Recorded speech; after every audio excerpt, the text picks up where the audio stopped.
ni universe, no, mga Virgo natin, no? Message or advice, no, for you Virgo. So let's see. So what is your inner goddess? No? So this is a psych, no? So yan, no, what is this psych? Kala ko psycho no?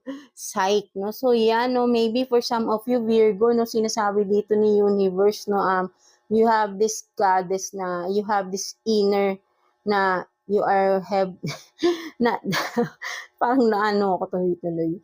Kumbaga you are this na may psychic abilities din kayo, no, mga Virgo, no, for some of you. Yan, no, meron kayong mga yan, yun nga, psychic abilities, no? Alam niyo naman yun, no? What is that, no? May mga, alam ba, malalakas yung inyong mga senses, no? Something like that, no? So, kumbaga, maybe for some of you, Virgo, nagtatanong kayo, ano ba itong nangyayari sa akin? Parang may kakaiba.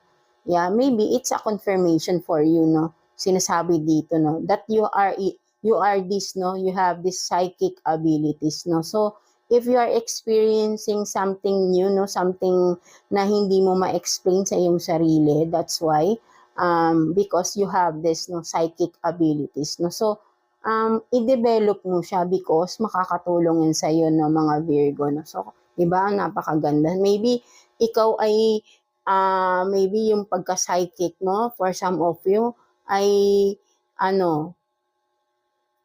into kayo, animals, no, something like that. Baka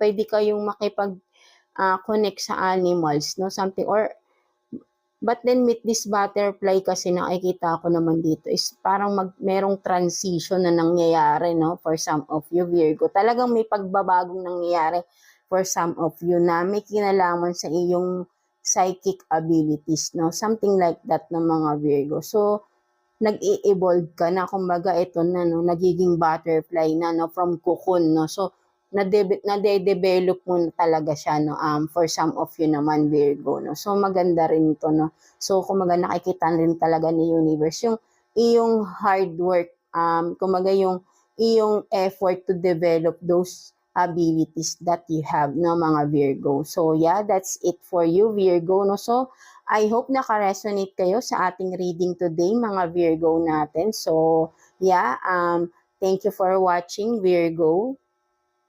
So, yeah, no, let's proceed to you, Capricorn. So, kamusta kayo dyan, no, mga Capricorn natin? So, tignan natin, no, anong sitwasyon ninyo ng iyong person right now, no, mga